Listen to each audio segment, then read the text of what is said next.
One of the things we talked about today was time. Mm-hmm.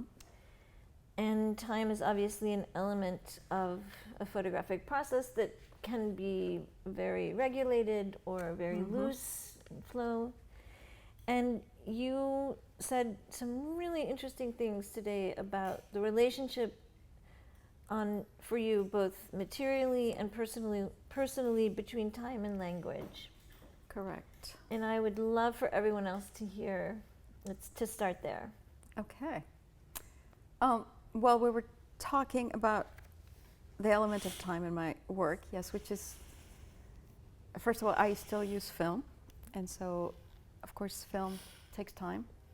From the moment you take a photograph to the moment you develop the film and then get to see the photograph.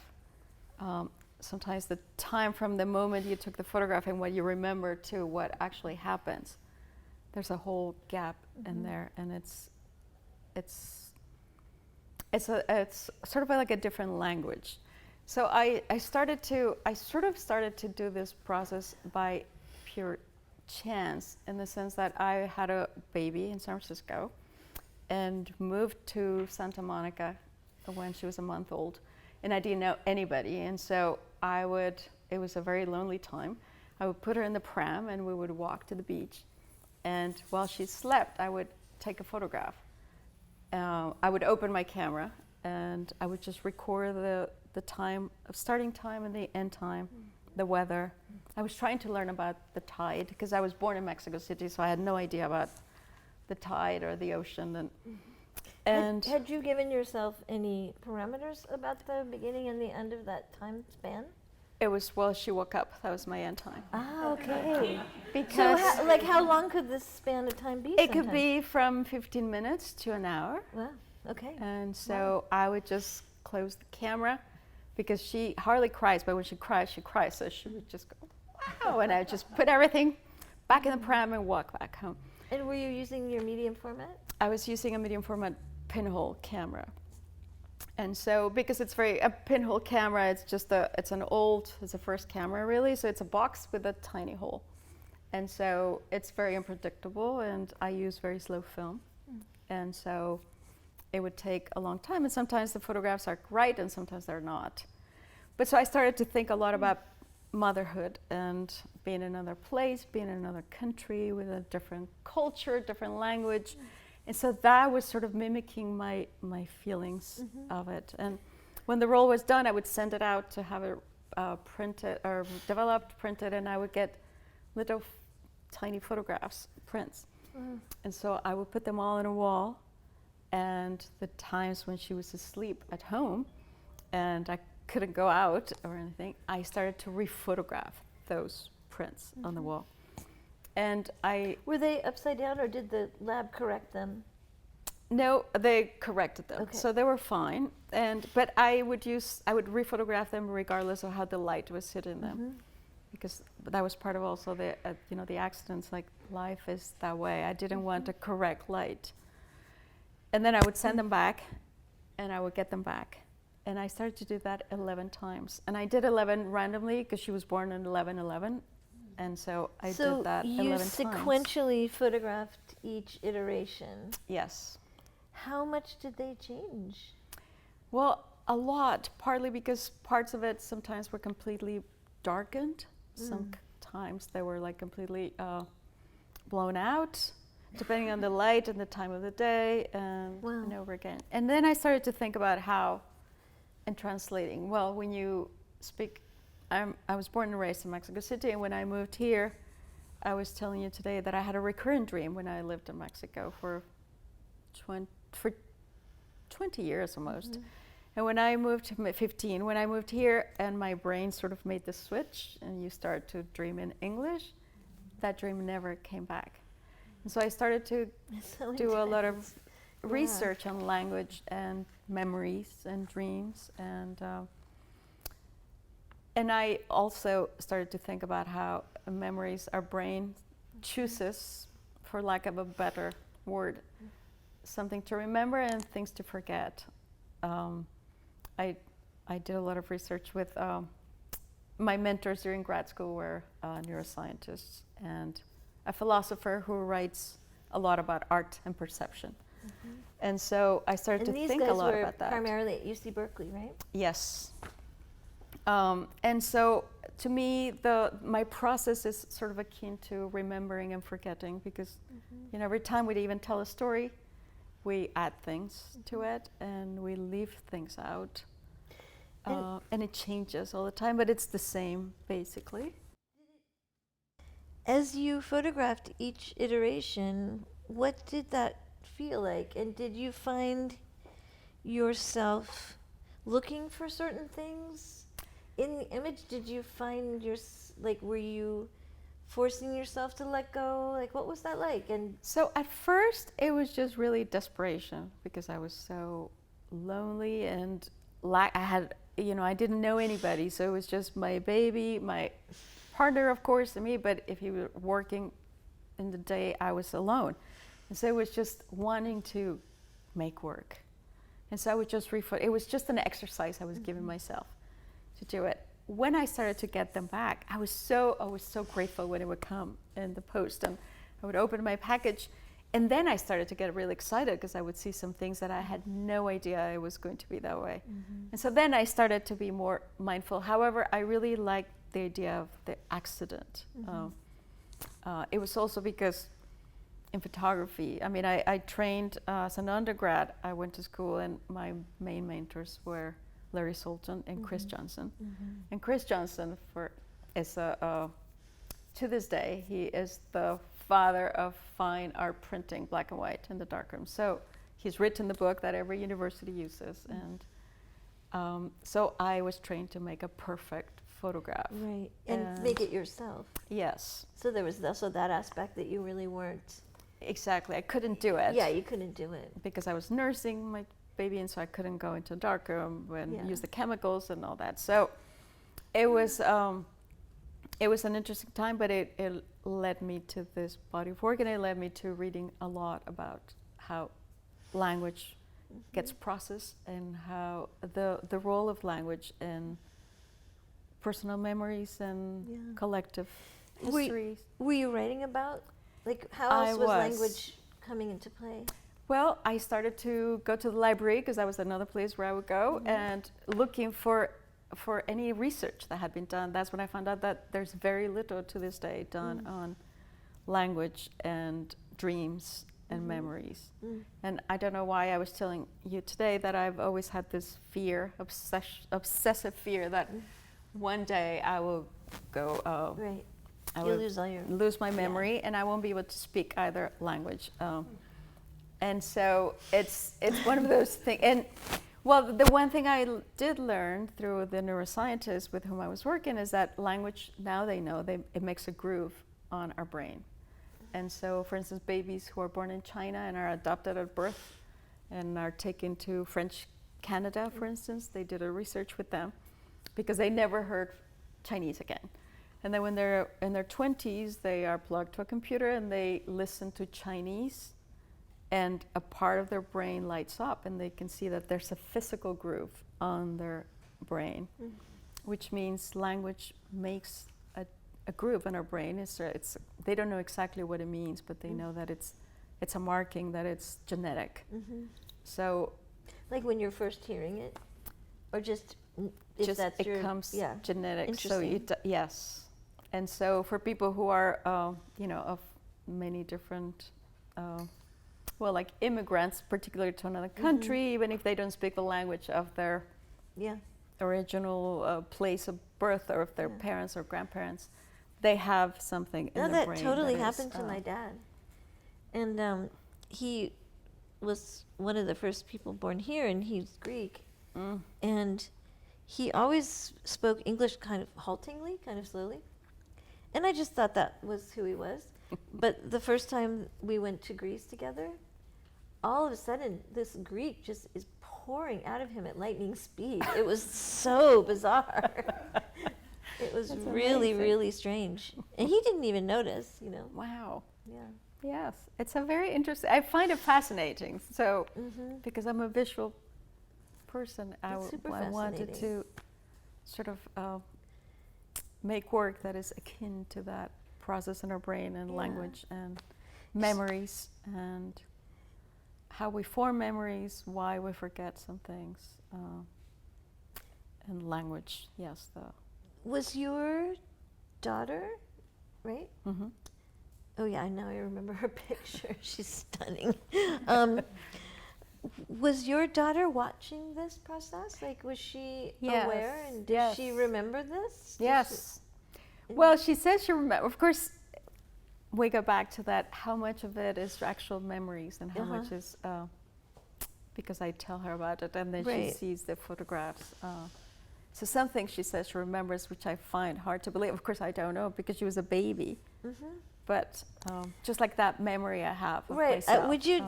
Yeah. So we were talking about like memory is so elusive, right? Yes. And we were talking about moments where other people tell us that we're having a false memory, and what a strange experience that is. And whether we, how can we rely on anyone else like To tell us your to memories, tell yeah. us anything about our memory, and yet. They're having their own memory, but yours is really. Do you mind sharing it? No. It's really So I was amazing. telling Stephanie that I have very few memories in my childhood, almost none. But I have a memory that's like a movie. I can see everything. I mean, I could make a movie out of it. And my whole family, everyone, my cousins, everybody says it didn't happen. And I still have the physical pain of it also. And so we were talking about how that is possible, and I can't believe that 25 people can be wrong, and it's. but my it's immediate memory. response was, they are all wrong. It's your memory, I know. and you feel it in your body, like you Yep. feel the phantom pain of The it. We phantom were talking pain, about phantom yes. pain Yes. and phantom memories, which you told me about, which I Right. didn't realize that was a way that psychologists talk about memories. well, phantom and they memories. don't. So this. Or is that your? Yes. So my my Okay. advisor, the philosopher, said that I could just make up that term because I that like was it. my. Was that Jonathan Keats? No, that was Alva Noe. Okay. Mm-hmm. So. And what did he say about it? Well, he says because there isn't anything really done on it, I should start doing my own research, and I could because there was a debate. It was a grad school, and I had to write a thesis, and I wanted to write about these phantom memories, which there's nothing on it because there was no research. And he said it was now mine, and I was an expert on it. And so I should go ahead and start my own research, and I could start by writing my thesis on it and making the work that How wonderful. I was making. So, Are we looking at? Are we surrounded by phantom memories right now? yes, basically. I mean, it's interesting. For instance, all those photographs are of that. It's always the same spot, so I always go to the exact same spot where I sit, and I take the first photograph. And you're in. Remind us again. Santa Monica. Santa Monica. California, Okay. yes. And I know it's the same spot just because it's the walkthrough where you can walk with your pram and park it there. Right. And so that's where I would do it. Which, interestingly enough, then when my daughter could talk, she would call that her beach. And so she would tell everybody, have you ever seen we should take you to my beach. My mother takes loads of photographs there.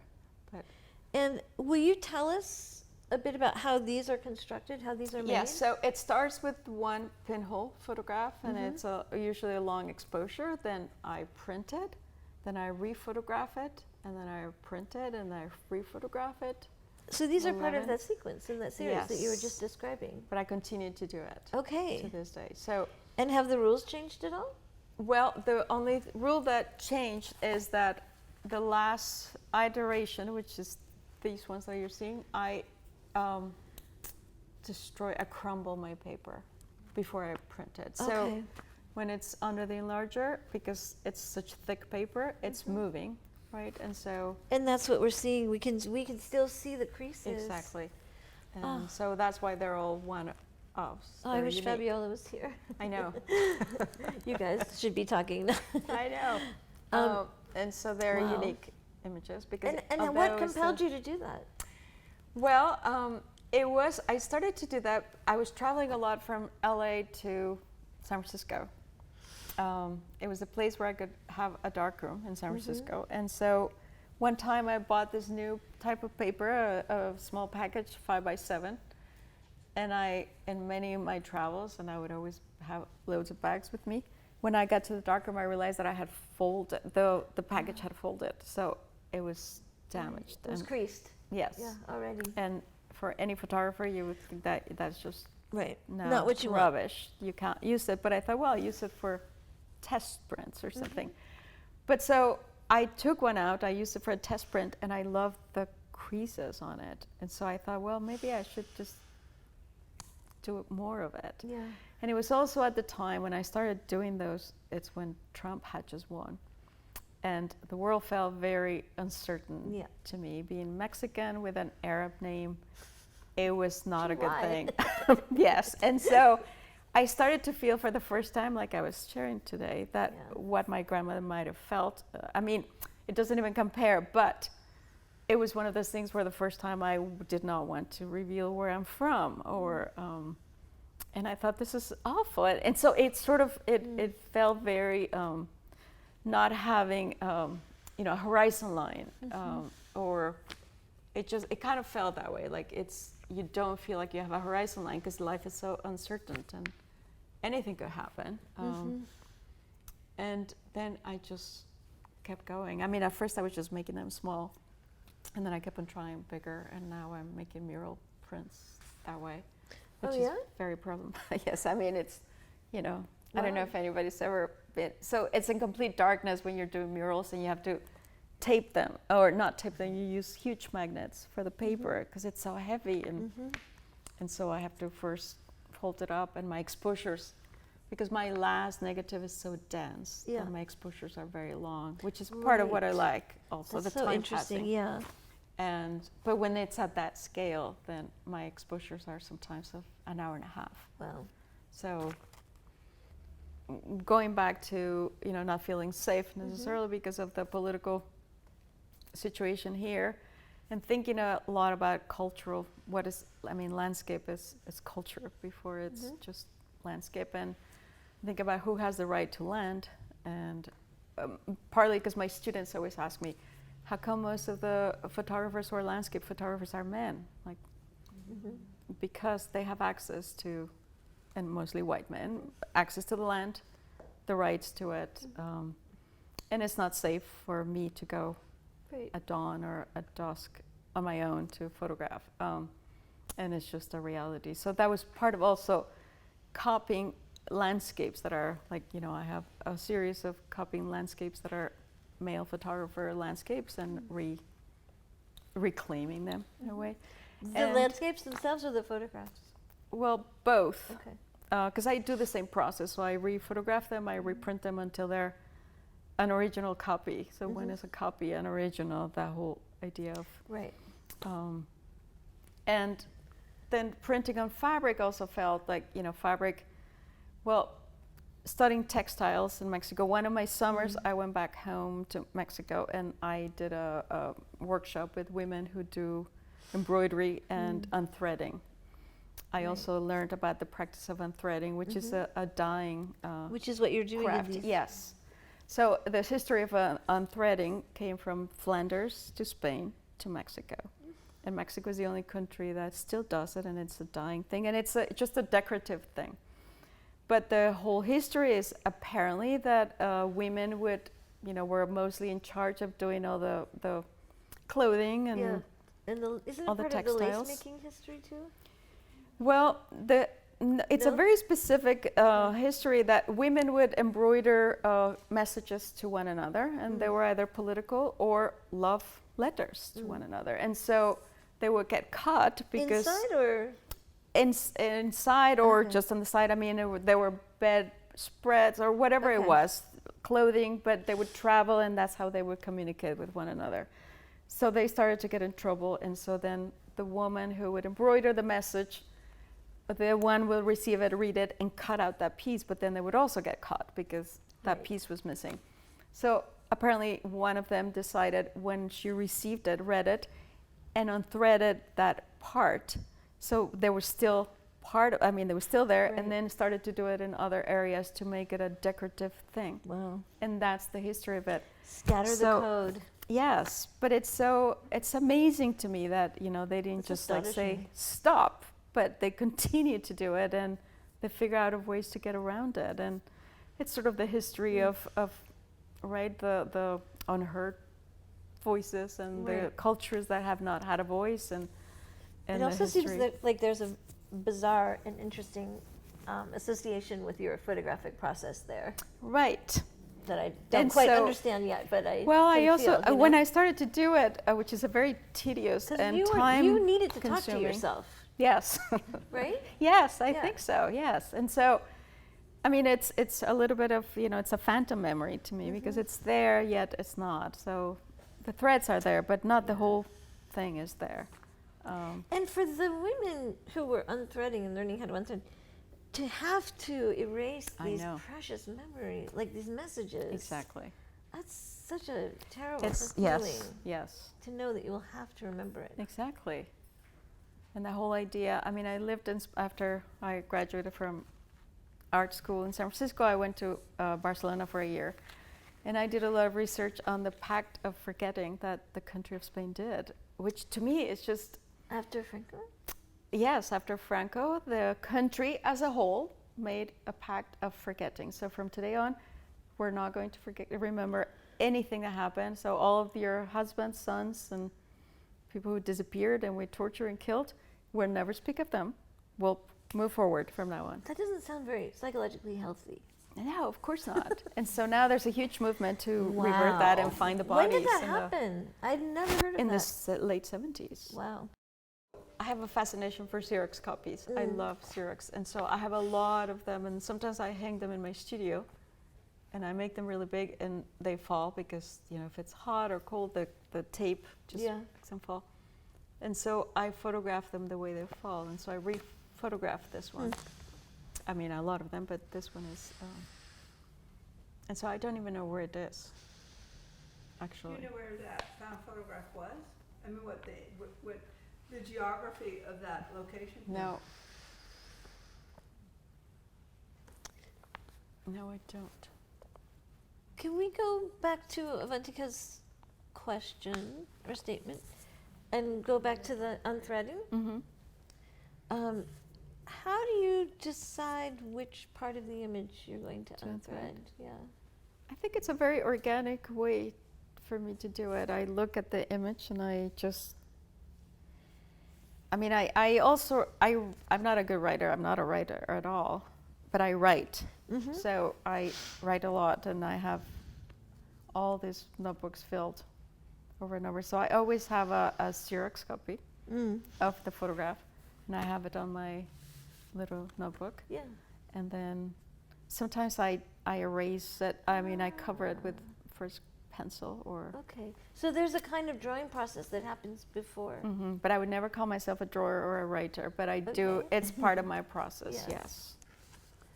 And That's then so I interesting. decide And what is the process of unthreading? Like, what actually happens? It's a very tedious. It's one by one thread that you pull, and you have to very, very slow, because if it snaps in the middle, then it doesn't look good. You see this. You see the And is break. it only in one direction? Yes. That's what it looks like, but I didn't know. Yes. So I have to choose whether I'm going to do. I forget the names. If it's this way Horizontal or this way, or vertical? weft or. Warp Yes. and weft. Thank you. Yeah. Yes, and so I do it. I mean, of course, now that I've done it so long, I sort of also have an idea of how it looks one way or the other, and so Right. that also now plays on my. Because decision. one looks, and I don't know which one it is, but one looks very sort of silvery, like, you know? Yes. When I recall, or when I tell a story of me as a child, let's say, but that happened in Spanish, and so now I'm saying it in English, and so it's completely different, and then back, and the same with, you know, when I talk to my mother, I tell her what's going on here, but I'd say it in Spanish. So I have this obsession with what happens when you say the same story in different languages, and of course things are not the same in two languages, because there are words that don't exist, or tenses, like, you know, there are some tenses in Spanish that just don't exist in English. And so you can't say those things. Like when you're telling a story for a child in Spanish, there's a tense that you use Right. that doesn't exist in English. So, and it's a make-believe story. I mean, it's not a make-believe tense, but it's a tense that is very useful for make-believe things. But the first time I tried to say it in English, I'm like, you can't say You it. can't say You don't have that. Yeah. And so it's back and forth. I mean, of course, there are things I can't say in Spanish that happen in English that just doesn't exist because it's cultural. Language is cultural too. So, and the structure of it is so different. It's backwards, literally. So. Oh, anybody else? Any last questions? Thank you, everyone. Those are great questions. Good job. You did such a good job. Thank you. Thank you. Thank you, Seriously. Julie, for doing this. That was wonderful. And our conversation today was so fabulous. I know. Oh, look, there's all these people there still.